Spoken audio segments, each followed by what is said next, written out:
Good morning, class. Good morning, sir. Good morning, sir. Good morning, sir. Good morning, sir. Morning, sir. Good morning, sir. Good morning, sir. Good morning, sir. Morning, sir.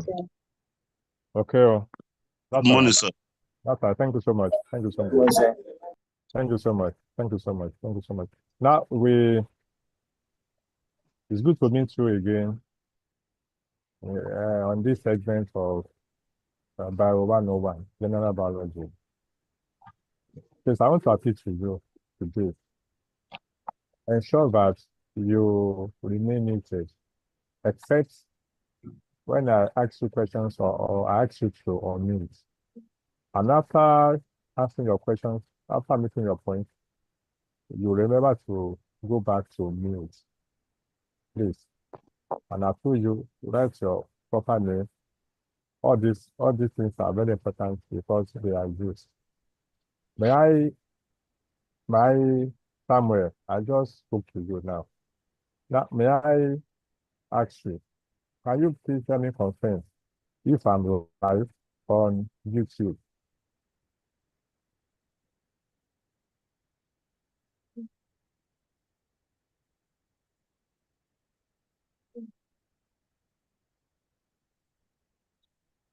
Has somebody confirmed? Yes, sir. Okay, that's good. That's good. Now, our time is so limited that we can't afford to waste a second. The last time we met, among what we talked about factors affecting living in their habitat, environmental factors. These factors are can be categorized into two. Biotic factors, abiotic factors. Biotic factors are factors having to do with living organisms Sorry, or sir. I activities. can't hear you properly, sir. Please, can you adjust your setup, please?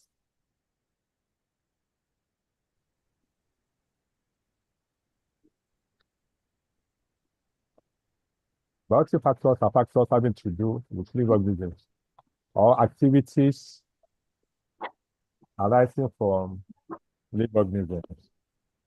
Those are biotic factors. The abiotic factors, as I was trying to explain, is categorized into two. Adaptive factors, adaptive factors having to do with soil structure, topography, then physical factors. Now, physical factors are easy to measure. We began to look at each of these factors and how to measure them. The last factor we talked about, the last physical factor we talked about was turbidity. Turbidity is a factor that has to do with aquatic habitat, with water. Turbidity is the amount of suspended particles in a water body. Turbidity affects transparency of a water body. Clarity of water is dependent on turbidity.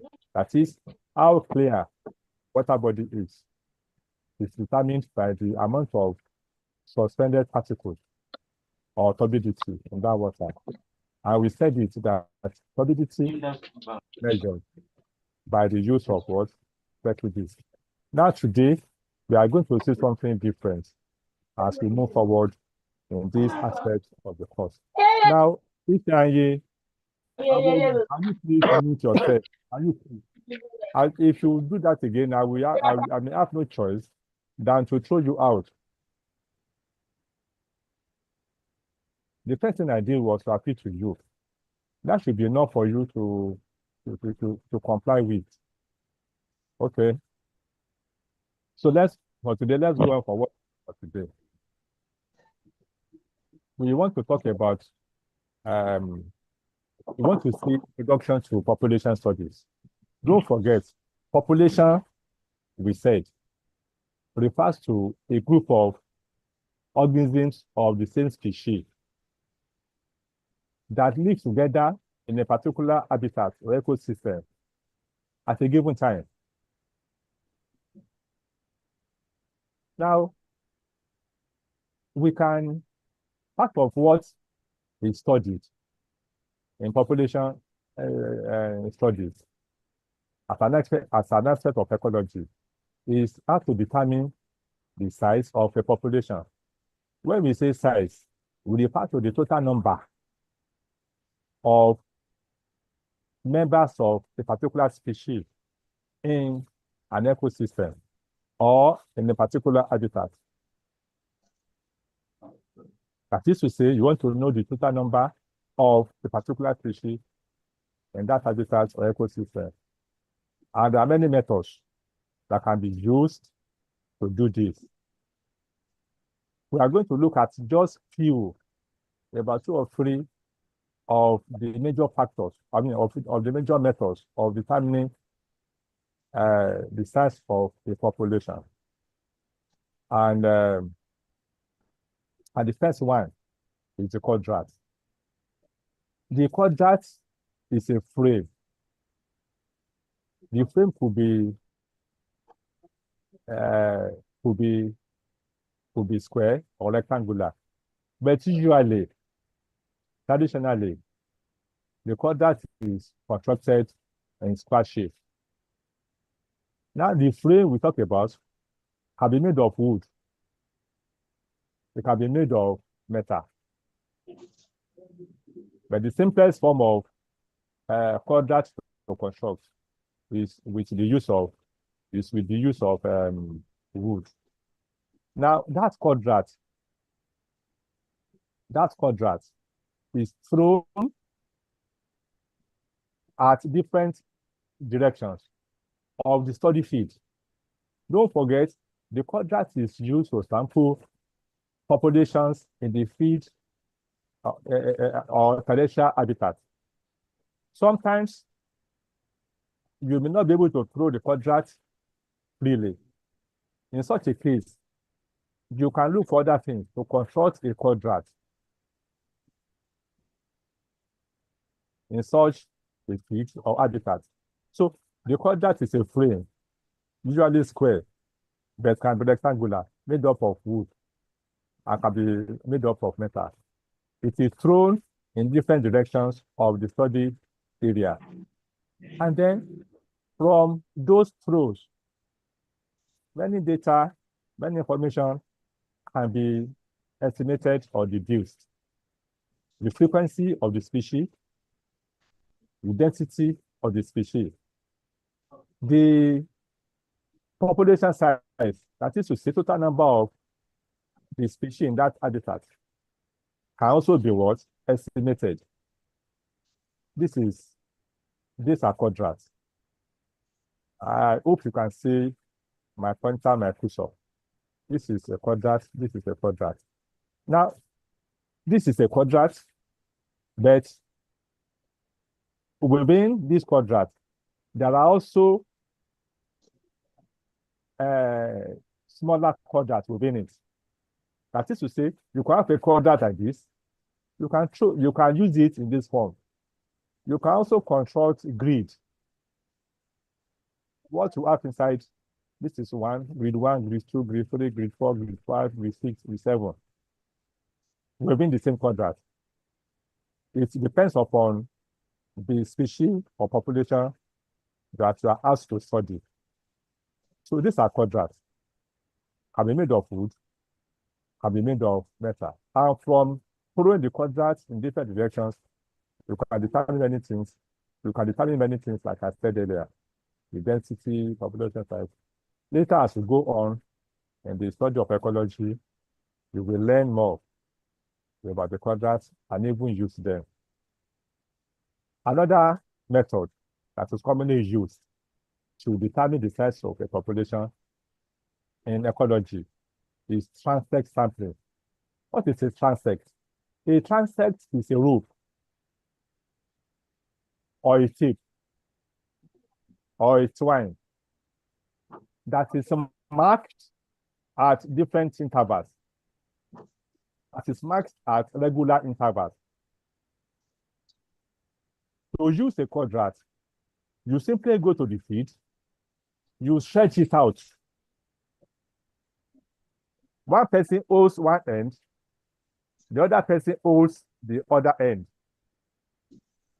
Now, the quadrats can be used in different ways. In the simplest form, to use a quadrat, you go to the field, you stretch out the quadrat. When you stretch it out, now you know the species or the population of organisms you are to study. Every member of that species or population that the quadrat touches, they are counted and recorded, depending upon your study design. So this is a quadrat. Now, in this quadrat, like I told you earlier, the quadrat is a line, it's a rope. This is one painted leg that is stretched from here to this place. This is sorry, I kept saying I said quadrat. I'm sorry about that. I meant to say transect. This is a transect. One is red, the other is yellow. This is one end of this transect. That is the other end of that transect. So what are we saying is that a transect is simply a tip or a row or a line that is marked at regular intervals. You go to your feet, you stretch it out, and in its simplest form, the member of a species or population that it touches, they are counted and recorded. And then from the data you got, you can also determine many things: density, population size, frequency of that population or species, just like when you used the quadrat.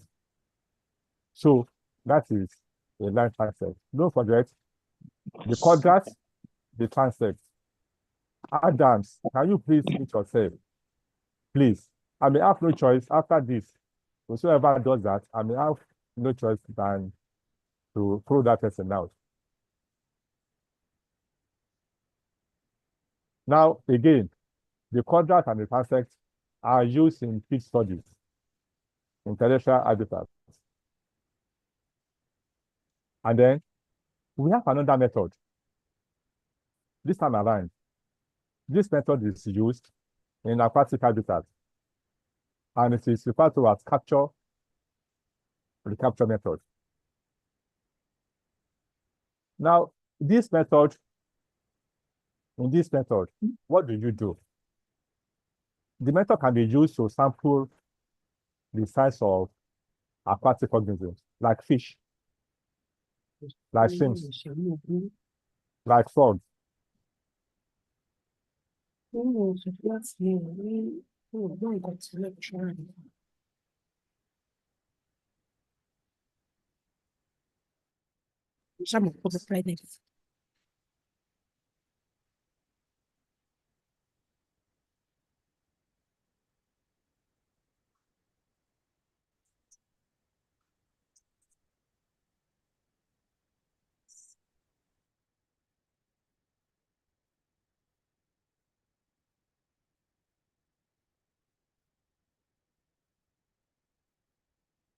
Now, the capture-recapture method, like I said earlier, before somebody disturbed, is used to sample organisms in aquatic habitats like fish, like frogs, like toads. Now, how is this used? What is this method all about? Supposing you are studying, you are carrying out a study using the pond. You visit the pond the first time. Supposing you are asked to study the population of Zili. Don't forget, you must have designed what organism we are going to study. Supposing it is a species of tilapia. What do? You go to the pond. You throw your trapping device into the water, and you harvest. You make a catch of that tilapia species. You bring them out. You count the number. You record. You make a permanent mark on what you have captured. You record as C1. You may use any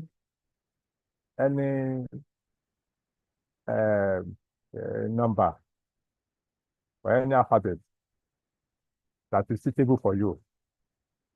But let's suppose you use capture 1. Capture will represent that by C. So that's first capture. You catch them, you count them, you record, you make indelible mark on them. You now release them back to the pond. You allow them to mix with the other members of the population, and you go away. After 2 or 3 weeks, when you are sure that those fish you caught earlier have mixed properly with the remaining members in the water, you go back after 2 or 3 weeks, you make a second catch, a second capture. We record them as C2. The total number of your second capture, you mark them as C2, capture 2. You record the number. Obviously, usually, some of those tilapia species that you caught the second time, you must have caught some of them in the earlier catch. And those ones, you can know them by the marks you put on them the first time you caught them. Those ones of the second catch of C2 that have marks that you put on them earlier, you count them and record them as R. Like I said earlier, if you like, you may use any covalent alphabet. You may use capture 1 as A. You may use capture 2 as B. You may use, out of the capture 2, those that have mark that have been caught earlier, you may use them as, you may use C. But in this case, the first capture, we are using C1 to represent it. Capture 2, second capture, we are using C2. R is denoting recaptured, because those ones that have marks, they are obviously recaptured. That is why we have C1, C2, and R. Now, from this data that you have, you can determine you can estimate, it's just an estimate. You can estimate the size of the population. That is to say, you can estimate the total number of that tilapia zili in that pond by using the simple formula C1 multiplied by C2 divided by R. If you had used A, B, and C, it will be A multiplied by B divided by C.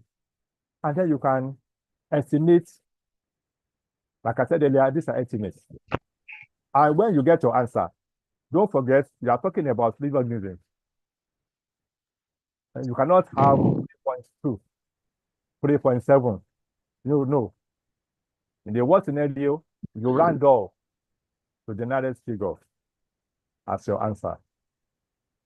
So, we have looked at 2 methods that can be used to estimate the size of a population in terrestrial habitat, and we have looked at 1 method to estimate the size of a population in aquatic habitat.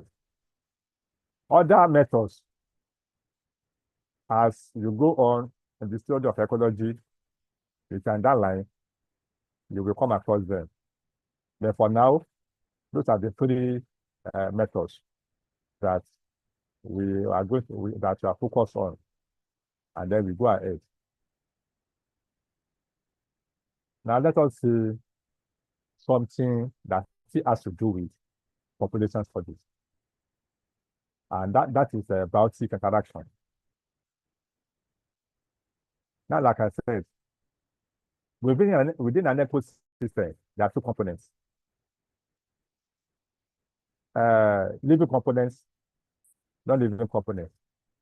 These components are not just there. We said it earlier. They interact. Living components interact with non-living components.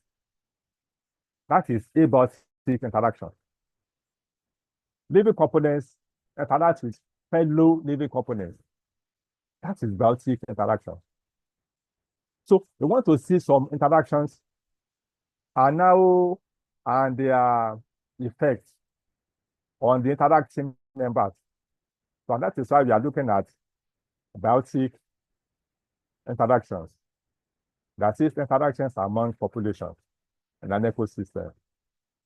Now, interactions among members of an ecosystem, the effects could be positive on the interacting species, on the interacting members. The effects can be negative. The interactions could be among members of the same species. The interactions could be among members of different species. The effects could be positive, could be negative, could be beneficial, could be harmful. It may be of insignificant effect. These are possible outcomes of interactions among living organisms in an ecosystem. Now, what is symbiosis? In the past, and even as you speak, if you check text or books written long time before, symbiosis may be defined as associations in which, symbiosis may be defined as a type of association that benefits each member of the interacting activity. But these days, the meaning has changed. Symbiosis is simply an association between members of the same or different species. Is that okay? So what we are saying is that type of interactions, association are simply examples of symbiosis. Each member of the association is referred to as a symbiont, like we have here. Examples of interactions, examples of symbiosis can be mutualism, protocooperation, commensalism, amensalism, parasitism, predation, competition. These are examples of symbiosis. These are examples of biotic interactions. So we are going to see each of these and how the effect, the outcome on the interacting members. Now, take your pen. Like I told you, if you are in this class, listen to me, and you are sitting down as if you are in a movie hall or watching a video, without having your book and your writing material with you, it's a pity. It's a tragedy. So now, we are going to work together now. Take your pen and draw this table. Quickly. I give you, we don't have time to waste because our destination is still very far.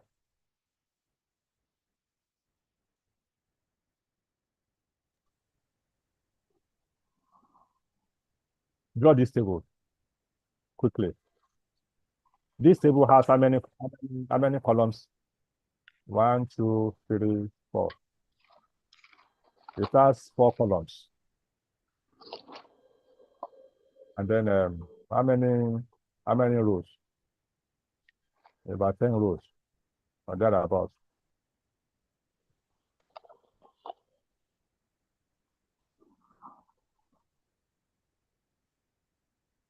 We have just 30 more seconds to do that. Just sketch something. Don't make a perfect table. Don't do a perfect table. Just a rough work. Just draw freely to save our time. 5 more seconds to do that. By now, you must have finished drawing the table. You must have sketching the table. If you have drawn the table, can I hear you respond? Yes, sir. Yes, sir. Yes, Yes, sir. sir. Yes, sir. Thank you so much, and Yes, God bless sir. you. Yes, sir. God bless you. Thank you so much. Thank you so much. So we are going to, for Yes, each sir. group, we are going to talk about different each association. Now you can see we are say number 1, number 2, species 1, species 2.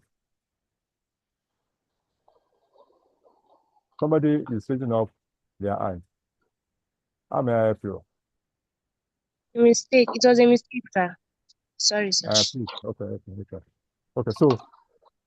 So here is meant to write to see type of association.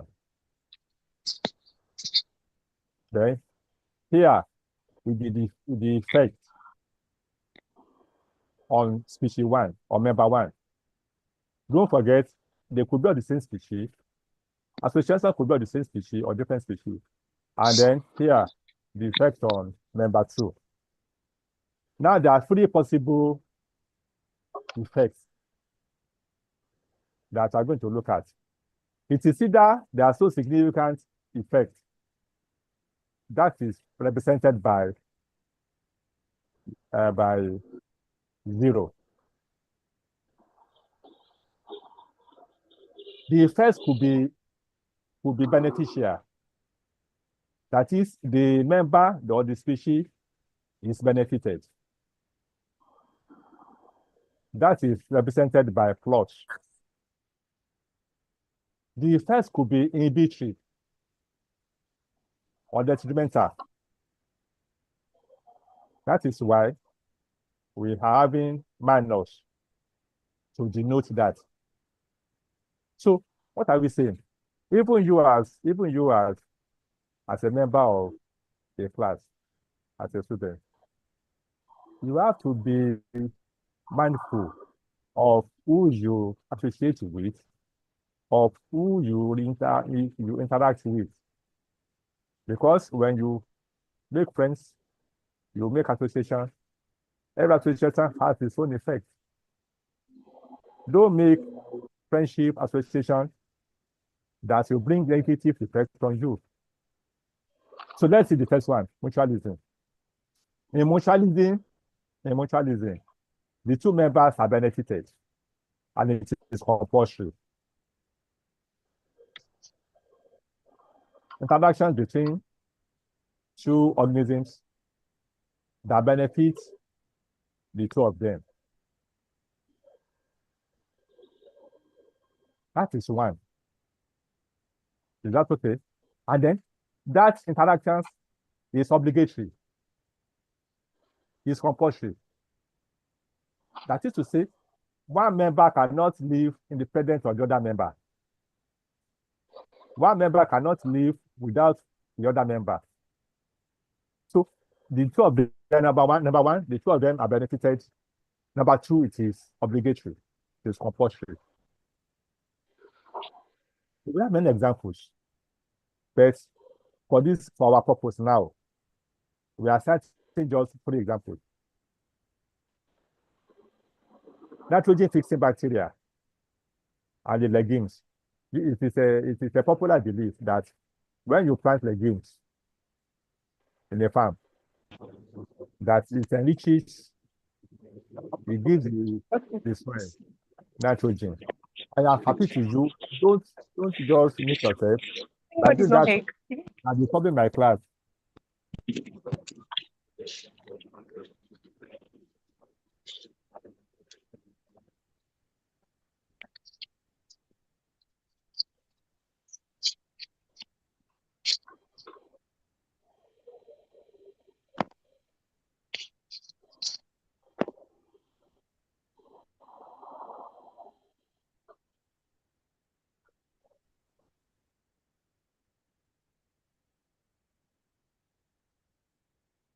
Now we go on now. I have to remove those people. We go on now. So example 1 is okay, legumes are usually like to add nitrates to enrich the soil. How does that happen? This is because the root of legumes is in association with bacteria that help to fix nitrogen to the soil. And those type of bacteria are referred to as rhizobiums. That's an example. Another example is an organism called lichen. Lichen operates as a single organism, but in reality, that organism is made up of two members, algae and fungus. They so much operate that they appear and function as a single organism, whereas they are made up of two interacting members, the fungus and the algae component manufactures food. The fungus absorbs moisture and nutrients. And another example is the herbivores. You know, the herbivores the herbivores are mammals. Generally, animals or mammals, they cannot digest cellulose. Okay. So, however, herbivores can eat cellulose, they can eat raw plants. In fact, raw plants is their food.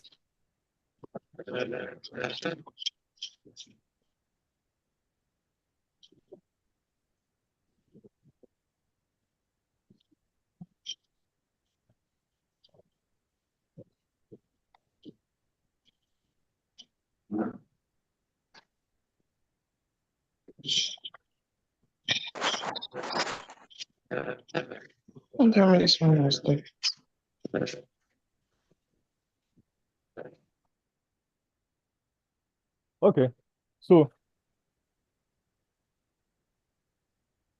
herbivores. Now, how are they able to eat raw plants as their food? This is because it's not that herbivores have enzymes that can digest cellulose. Don't forget, cellulose is the form in which starch is stored in plants. But the bacteria, the intestine of the herbivores, they have millions of bacteria that can help digest cellulose. So the bacteria, they benefit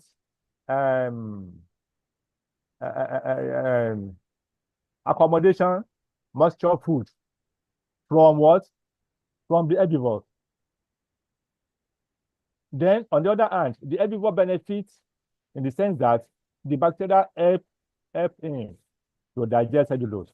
So those are three examples of mutualisms. There are many more examples, but for our purpose, we are going to limit ourselves to those ones. On your own, you can read off more examples. Now let's go back to our table now. Are you there? The table you have drawn. Now, what will species 1 be represented with? Is this 0, plus, or minus? Very quickly, let me know. Plus. Plus. Good. And then number 2. What will it be? Plus. Very good. Very good. Now we can go on. Do that in your own paper, your own work. Let us see another association. That's photocooperation. Just like we have in mutualism, which benefits the two interacting members. In photocooperation, the association also benefits the two members, the two organisms, the two species. However, don't forget that in mutualism, the association is compulsory, it is obligatory. But in photocooperation, it is not obligatory. Each of the interacting members can live independent of the other members. That's the difference between them. A good example, when you walk along, even, it is a common sight. When you see cow moving or in the field, you will see cattle grit. I'm a cattle grit perching on their back, isn't it? That is photocooperation. The egrets benefits, they benefit food.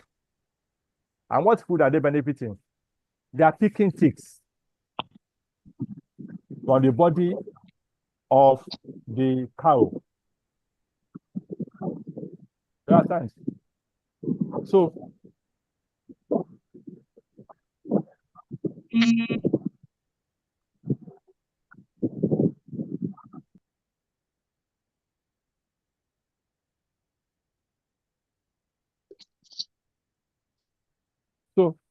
they are benefiting food.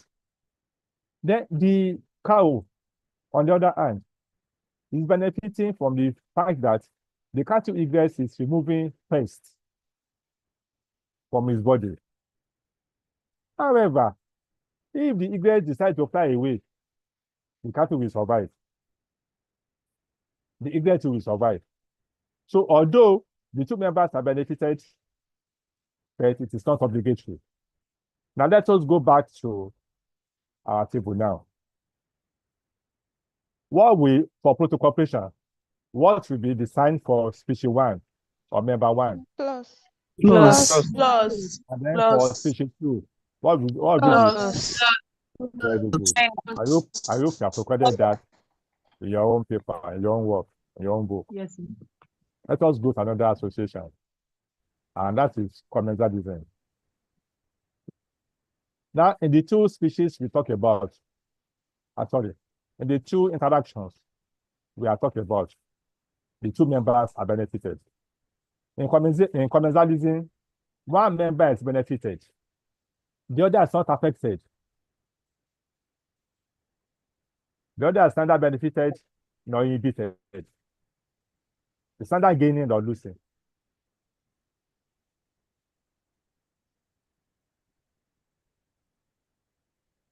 And there are many examples of commensalism. The epiphyte that is going, please, if you unmute yourself, kindly go back to memes. Oluwatomise Ogunchakin. So, the epiphyte is a fern that is going on a tree. The epiphyte, because of his position on the tree, is getting nutrients from the deposit of organic matter on the tree. It's also getting water from the atmospheric air. So the humus that is deposited on the tree, they use it. Moisture from the atmosphere, they use it. They don't go to begin to take nutrients from the plant or to take water from the plant. So the epiphyte is benefiting. It's benefiting. But the tree is neither inhibited nor benefited. We also have a lichen grew on a tree, just like in the case of epiphyte. The lichen obtains its own food through the member of that association, algae. And then they obtain moisture, water from the atmosphere. Another example. Then I've seen in many cases, clips showing the shark in the water. And you see small fish, they are following it, they are perching it on his back, they're moving away, they're dancing around the shark. Now, that is commensalism. The small fish, remote fish, they are benefiting. What are they benefiting? They are benefiting from the crumbs or the food of the shark. However, Mr. Shark is neither benefited nor inhibited. It's not gaining, it's not losing. So apart from the food that the remote fish is benefiting, the remote fish also benefits protection, because the size of the giant shark is enough to scare away the potential predator of remote fish. So the remote fish is benefiting much. It's benefiting food. It's also benefiting protection. Another example, so that is an example of what? Of commensalism. Another example is the barnacle that is attached on the back of whales and the shell of crabs. Another example. So let's go back to our table. Now, for commensalism, what will be the sign for species 1? Very quickly. Plus. Plus. What will be the sign for number 2? Minus. Zero. Zero. Zero. It can't be a minus. It can't be a minus because It's minus. the- Yes. It's not affected. not minus, No please. minus. Not minus. Okay. Because the shark is not inhibited. It's not losing. It's not inhibited. It's neither gaining nor losing. It's neither benefited nor inhibited. So Okay. that's error. So let Right, us go zero. back to another association. Always remember to mute yourself after you have talked. Let's another association, and that is amensalism. Amensalism is the reverse of commensalism. In commensalism, one member is benefited, the other is not affected. In amensalism, one member is losing, the other one is not benefited, is not inhibited. The other member is not gaining anything, he's not losing anything. Meanwhile, the other partner is being inhibited, is losing. Without wasting time, a good example is the elephant that just walking on his own. But as the elephant is walking along the feet, he is trampling on grasses. You understand? Sometimes 2 elephants fight. That's okay. The grass is being trampled upon. So the grass is losing. So a typical example of amensalism is the elephant that just marching, just go on his way and trampling on the grasses. So the grasses are inhibited. In fact, in the process, it may get killed or deformed. Is disturbed. Meanwhile, the elephant is not benefited in any form. Neither is he inhibited in any form. So our table now for amensalism, what will be the sign for species 1, member 1? Very quickly. Minus. And then for member 2, what will it be? Zero. Very good. Very good. Let us quickly see another association. This is neutralism. Now listen to me very well.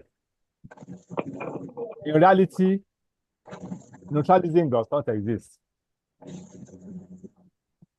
Neutralism, in theory, is the association that has no effect on any of the members. But in reality, every association interaction, they have effect. The effects could be insignificant. So in our table, in theory, what would be the sign for member 1? Zero. Zero. Zero. What would be the sign? Zero. Very good. Zero. Zero. Let us quickly go on to save our time. Another example, another interaction or association is parasitism. In parasitism, Abokun, can you mute yourself?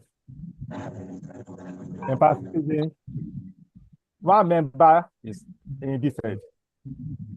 The other member is benefited. Parasitism is an association whereby one member is benefited by feeding on the other member, and the host is inhibited. Please mute yourself. Mute yourself.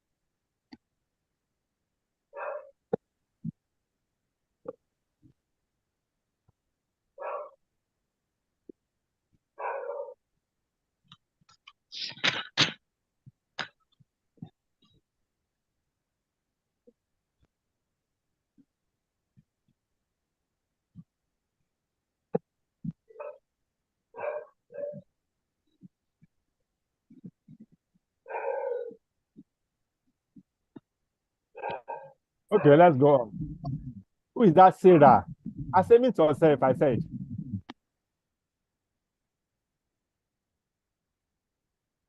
Just thank your stars. I didn't throw you out. Now, generally, in parasitism, the parasites are usually smaller than their host. So what will be the power table now? What sign for parasitism? What sign go for Plus number minus. 1? Plus And then the number Plus 2. minus. Plus minus. And Plus minus. Plus minus.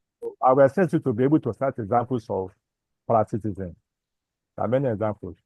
Some parasites are internal, some parasites are external. I will expect you to be able to start examples of each type. And let us see predation. Predation is association. Again, one member is benefited and the other is inhibited. The predator kills another organism for food. The other member that is inhibited is the prey. Now again, what will be forward in our table? What will be the sign for member 1? Plus. Plus. And then member 2 Minus. now. Minus. Now we can see that somebody says 0 for predation. No, it should be minus, so because it's inhibited, it's even. Now we can see that predation and parasitism, they carry the same sign. What then is the difference between predation and parasitism? Although they are similar in the fact that the two of them are benefited. I mean, in the sense that in the two of them, one member is benefited, the other is not benefited. They are similar in that regard. However, the two types of association are different. In predation, the predator that is benefited totally kill off the other member. Usually, parasites will not kill its host. Parasites are clever. They be eating the host small. They eat it small. Eventually, the host may die. But usually, the parasites are clever. They will not kill the host. Because they know that if they kill the host, their own survival is certain. That is one difference. Another difference is that usually parasites are smaller than the host. But in predation, the predator is usually larger, bigger, and stronger than the prey. Let us quickly go on to another association. This time around, we are going to talk about competition. Competition is a situation whereby two organisms of the same species or different species, they struggle for a limited resource in the ecosystem. The limited resource could be food, it could be shelter, or anything. When two members struggle for a resource, what results? What results is what? Is competition. Now, let us go to our table now. For member one, what will be the sign for member one? Can you or me can tell us? Zero. Minus. Negative minus. Minus. Minus. Member one, minus. Then member two, what will it be? Minus. Plus. Why will it be minus and not Plus. minus? So they are affected one way or the other. They are negative. Now, if you say the signs is minus plus, let me hear you talk. Let me hear you talk. Sir, sorry, are you trying to say the first one? The competition, what will be this? Sir, I feel that if one is losing, then the other one is gaining that nutrients. That's why maybe it's plus. That's opinion one. Any other opinion? If you agree to that one, let me hear you say yes. Yes. Now, if you have other opinion, let me hear you talk now. If you have other opinion, let me hear you talk. Somebody has said, I said okay, 0. 0-0. So- Somebody said 0-0. Yes, sir. In my own opinion. No, wait. because- If you agree to that, it's 0-0. Let me hear you respond. Yes, sir. I agree. Now, any other opinion? Somebody was about to talk. Yes. So I think it's minus plus. Somebody has said minus plus before. It is minus. Now, Jessica, why is this Sir? minus? Why minus?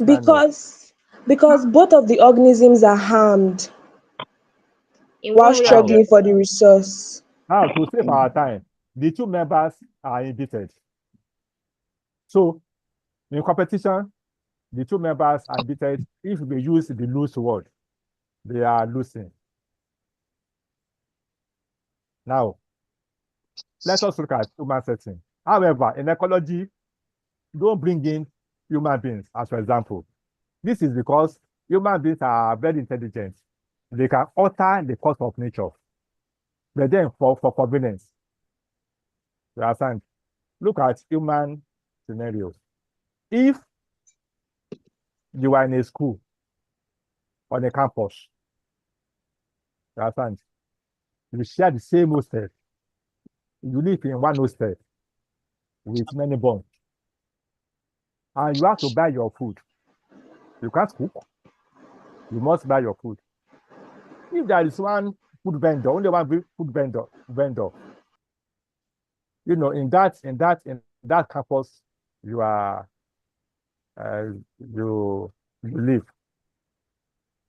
What will be the effect on that food vendor or that food vendor? Overcrowding.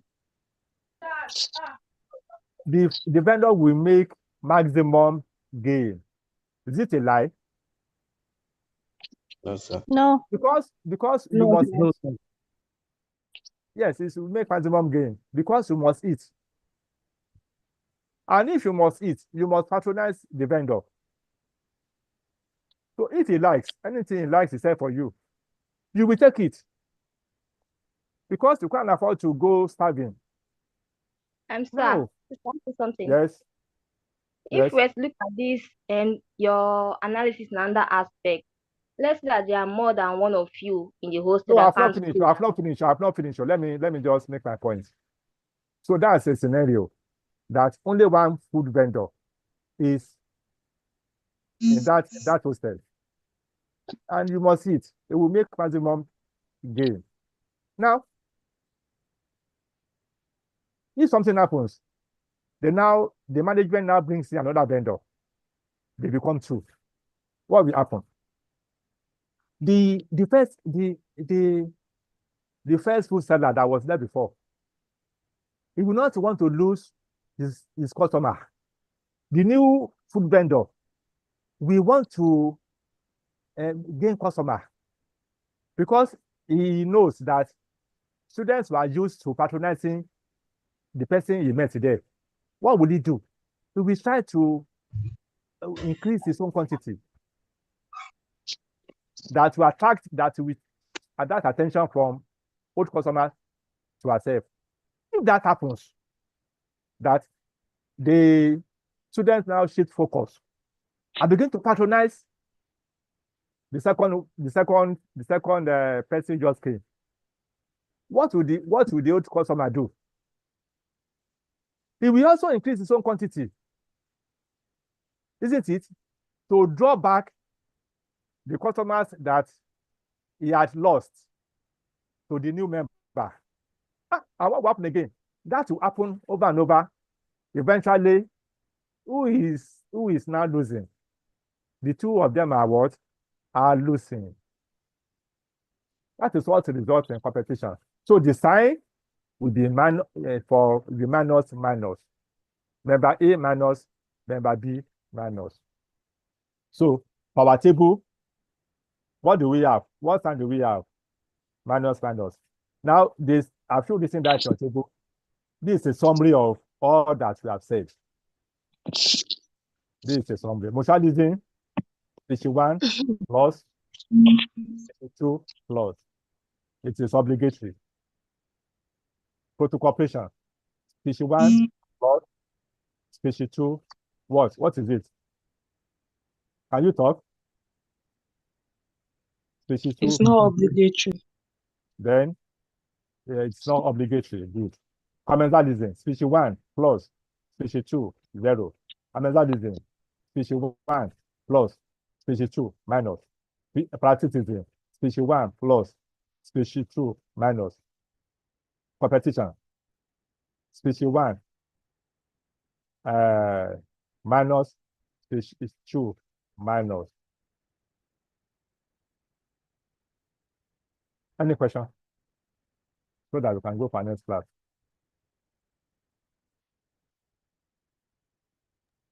So I have a question. Yes, please ask your question. Okay, so my question is that how are we going to know which one is the host and which one is the one that is being fed on? Like if species 1 is the host and species 1 is the one that is gaining, that means species 1 is plus. But how are we going to differentiate which one is species 1 and which one is species 2? Even if I can remember, I can understand what this person is saying. Now look at predation now. Species 1, we say it's plus. Species 2, we say it's minus. How do we know which one is species 1, which one is species 2? Even if you are written minus plus, you are still on course. You don't understand? You are still saying that one member is benefited, the other is what? Induced. Now, in commensalism now, one member is, in this case, you say species 1 plus 0. If you have written 0 plus, you are still saying the same thing. Except it is specified that species 1 is a lion, species 2 is antelope. In such a case, what will you write? If species 1 is lion, it must follow that species 1 will be plus. The antelope will be species 2 is minus. But in a situation that is not stated, anyway you write the signs, you are good to go. Any other question? So we are meeting on Wednesday, 8 to 9 p.m. That may be the final class for this segment of this course. And if we can't finish on that Wednesday, we will have to spill over to Friday. But hopefully, if you cooperate, we'll be able to finish on Wednesday. Can we end the class now? Yes. Yes, sir. Okay, Thank you, sir. much. Yes, sir. Thank you so much. Thank you so much. Yes, sir. Thank you, sir. Bye-bye. Please share the slide. Share the slide.